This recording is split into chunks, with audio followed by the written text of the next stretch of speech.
Good morning students Haryana GK की series को आगे बढ़ाते हैं और शुरू करते हैं आज की क्लास। ये नई एक्सरसाइज है स्टूडेंट्स और इसी को हम आज शुरू करने जा रहे हैं।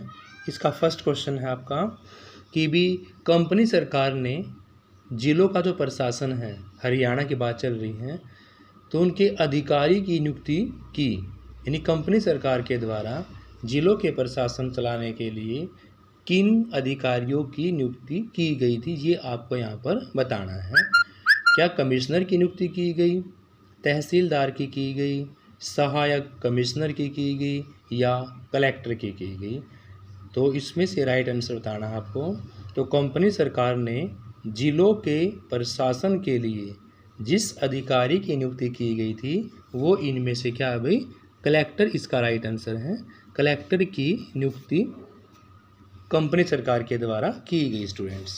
नेक्स्ट क्वेश्चन है 1858 ईस्वी के प्रशासनिक परिवर्तन के तहत हरियाणा क्षेत्र किन के साथ जोड़ दिया गया? यानी कि 1858 ईस्वी के प्रशासनिक परिवर्तन के तहत जो हरियाणा का क्षेत्र है वो किसके साथ जोड़ दिया गया था? क्या पंजाब के साथ, हिमाचल प्रदेश के साथ, राजस्थान के साथ या उत्तर प्रदेश के साथ?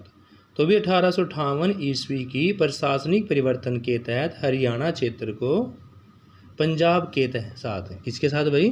पंजाब के साथ जोड़ दिया गया था।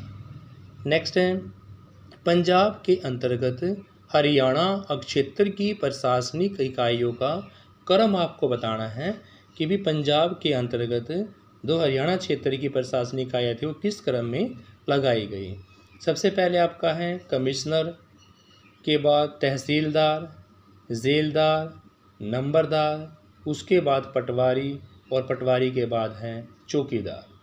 या सेकंड में चौकीदार, तहसीलदार, कमिश्नर, पटवारी, नंबरदार और लास्ट में लगाया जेलदार। थर्ड ऑप्शन में है स्टूडेंट्स आपका तहसीलदार, नंबरदार, कमिश्नर, चौकीदार, पटवारी और जेलदार, या इनमें से कोई भी नहीं। तो बताओ स्टूडेंट्स कौन सा इसका राइट आंसर होगा कि पंजाब के अंतर्गत हरियाणा क्षेत्र की प्रशासनिक इकाइयों को इस क्रम में लगाया गया। तो स्टूडेंट्स इसका राइट आंसर होगा कमिश्नर के बाद तहसीलदार, तहसीलदार के बाद जेलदार, फिर नंबरदार, फिर पटवारी और लास्ट में चौकीदार। तो फर्स्ट ही इसका राइट आंसर होगा स्टूडेंट्स। नेक्स्ट क्वेश्चन है भाई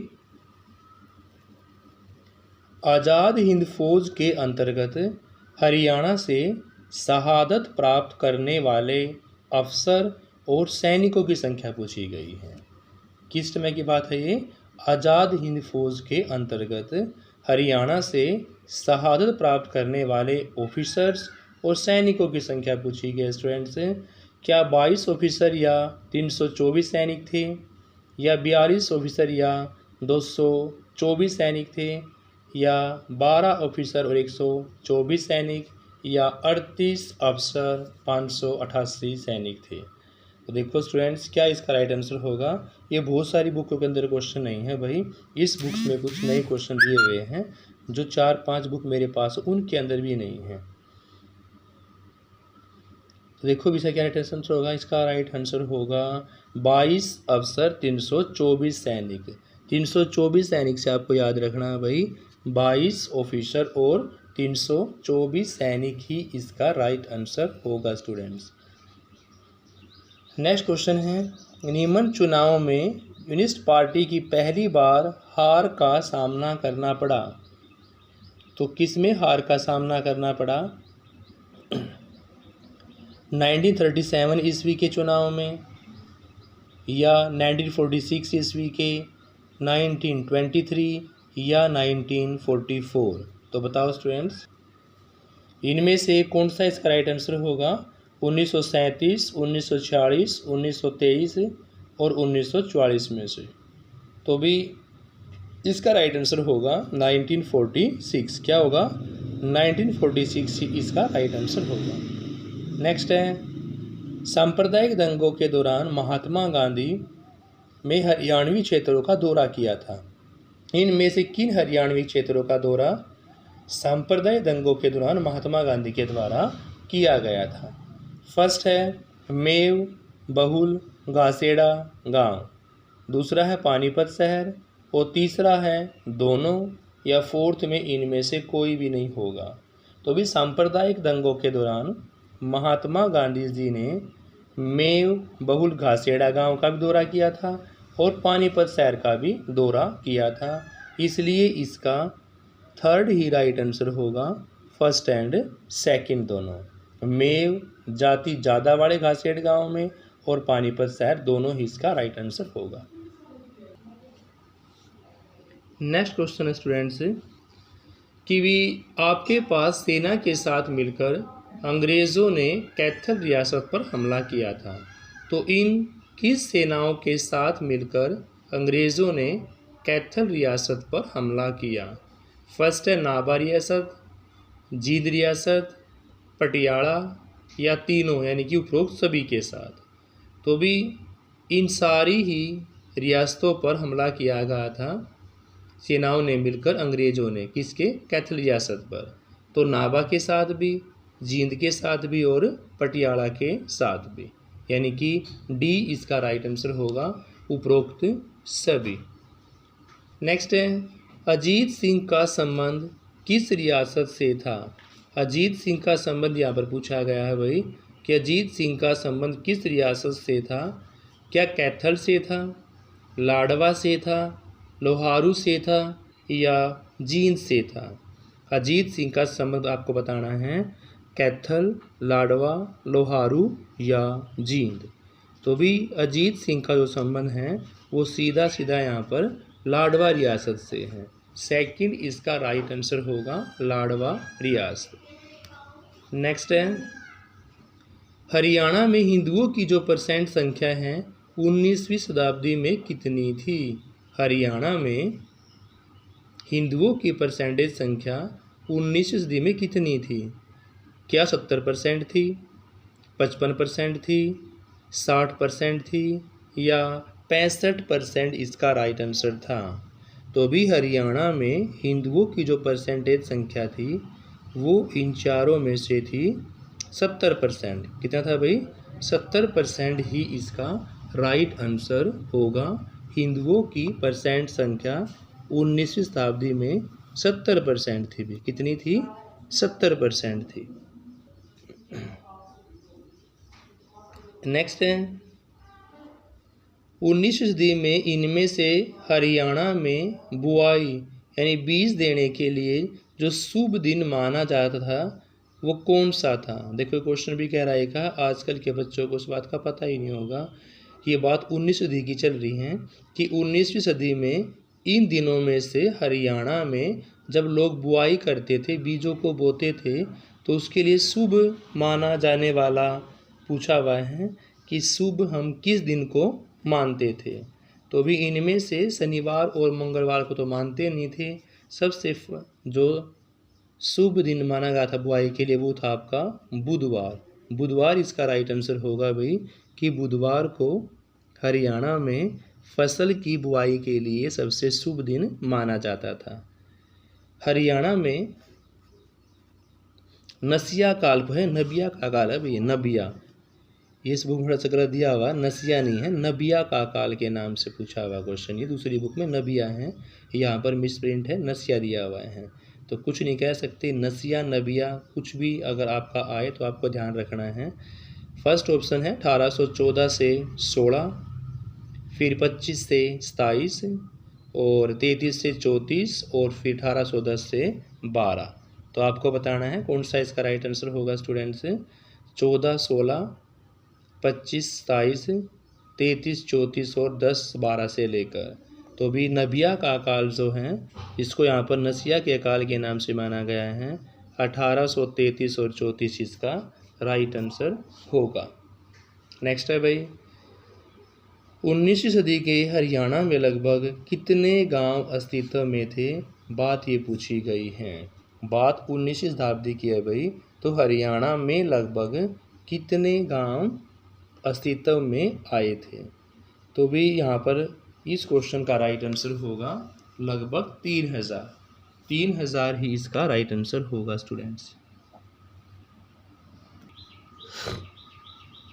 नेक्स्ट क्वेश्चन है स्टूडेंट्स, आज़ाद हिंद फौज की दूसरी बटालियन का नेतृत्व कर रहा था। आपको बताना है कि आज़ाद हिंद फौज की दूसरी बटालियन थी, उसका नेतृत्व इन चारों में से किसके द्वारा किया गया था। फर्स्ट है लेफ्टिनेंट कर्नल रणजीत सिंह, दूसरा है कर्नल दिलसुख, थर्ड कप्तान मोडल सिंह और फोर्थ है मेजर मेहरचंद। तो इनमें से राइट आंसर बताना है आपको। आज़ाद हिंद फौज का दूसरी बटालियन का नेतृत्व इनमें से लेफ्टिनेंट कर्नल रण सिंह के द्वारा किया गया था। लेफ्टिनेंट कर्नल रण सिंह ही इसका राइट आंसर होगा। नेक्स्ट है, नेताजी ने सरदार जंग नामक पदक से किनको सम्मानित किया गया था। तो नेताजी ने सरदार जंग नामक पदक से क्या कप्तान कंवल सिंह को किया गया था। सेकंड ऑप्शन है मेजर चंद्रभान व कर्नल रामस्वरूप, या थर्ड है मेजर सूरजमल, या तीनों ही ऐसे हैं जिनको सम्मानित किया गया था। तो नेताजी ने सरदार जंग नामक पदक से कप्तान कंवल सिंह, मेजर चंद्रभान व कर्नल रामस्वरूप और मेजर सूरजमल तीनों को ही सम्मानित किया गया था। इसलिए आपका यहाँ पर फोर्थ राइट आंसर होगा उपरोक्त सभी, कप्तान कंवल सिंह, मेजर चंद्रभान, कर्नल रामस्वरूप और मेजर सूरजमल। नेक्स्ट है, नेताजी के द्वारा शहीद भारत में सम्मानित होने वाला आज़ाद हिंद सेनानी कौन सा था। यानी कि सुभाष चंद्र जी बोस जी के द्वारा शहीद भारत से सम्मानित करने वाला आज़ाद हिंद सेनानी इनमें से कौन सा था। फर्स्ट है नायक मोलड सिंह थे, या मेजर मेरचंद थे, या कर्नल दिलसुख थे, या भाई सारे ही थे, उपरोक्त सभी। तो स्टूडेंट्स, नेताजी के द्वारा शहीद भारत से सम्मानित होने वाले आज़ाद हिंद फौज के सेनानी नेता जो थे वो नायक मोलड सिंह भी थे, मेजर मेरचंद भी थे और कर्नल दिलसुख भी थे। तो तीनों यहाँ पर सही होने से उपरोक्त सभी ही इसका राइट आंसर होगा स्टूडेंट्स। नेक्स्ट क्वेश्चन है भाई, मार्ले मिंटो सुधार अधिनियम के अंतर्गत, जो मार्ले मिंटो सुधार अधिनियम चलाया गया था उसके अंतर्गत जिले और बोर्डों व कमेटियों को पंजाब विधानसभा के लिए सदस्य भेजने का अधिकार प्राप्त किया गया था। यानी कि मार्ले मिंटो सुधार अधिनियम के अंतर्गत इन चारों जिलों में कमेटियों को पंजाब विधानसभा के लिए सदस्य भेजने का अधिकार प्रदान किया गया था। तो फर्स्ट इसका रोहतक है, सेकंड इसका हिसार है और थर्ड इसका है गुरुग्राम, लेकिन लास्ट है इसका उपरोक्त सभी। तो स्टूडेंट्स, रोहतक भी इसका राइट आंसर है, हिसार भी है और इसके साथ साथ गुरुग्राम भी है। तो तीनों ही यहाँ पर सही होने से उपरोक्त सभी ही इसका राइट आंसर होगा स्टूडेंट्स। फिर है भाई, मार्ले मिंटो सुधार अधिनियम के तहत करनाल व अंबाला को इनमें से किसके साथ जोड़ा गया था। मार्ले मिंटो सुधार अधिनियम के तहत करनाल व अंबाला को किनके साथ जोड़ा गया था भाई।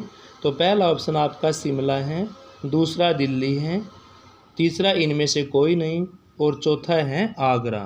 तो मार्ले मिंटो सुधार अधिनियम के तहत करनाल व अंबाला को यहाँ पर शिमला के साथ जोड़ दिया गया था। शिमला ही इसका राइट आंसर होगा स्टूडेंट्स। क्वेश्चन नंबर 18 है भाई, पंजाब विधानसभा के लिए चुने जाने वाला हरियाणा का प्रथम व्यक्ति का नाम पूछा गया है। पंजाब विधानसभा के लिए इन चारों में से चुने जाने वाले हरियाणा के प्रथम व्यक्ति कौन से थे। तो फर्स्ट है यहाँ पर भाई मौलवी अब्दुल गनी, या दूसरा है राय बहादुर जवाहरलाल भार्गव, या दोनों को ही चुना गया था, या इनमें से किसी को भी नहीं चुना गया था। तो भी पंजाब विधानसभा के लिए चुने जाने वाले हरियाणा के प्रथम व्यक्ति थे मौलवी अब्दुल गनी भी थे और राय बहादुर जवाहरलाल भार्गव भी थे। इसलिए थर्ड ही इसका राइट आंसर होगा, फर्स्ट एंड सेकंड दोनों। नेक्स्ट है भाई, all India state peoples conference की स्थापना कब की गई थी? तो all India state peoples conference की स्थापना इनमें से क्या 1929 में की गई, 1927 में की गई, 1931 में या 1925 में? तो भी all India state peoples conference की स्थापना जो की गई थी वो 1927 में की गई थी। कब की गई थी? 1927 ही इसका राइट आंसर होगा। नेक्स्ट क्वेश्चन है,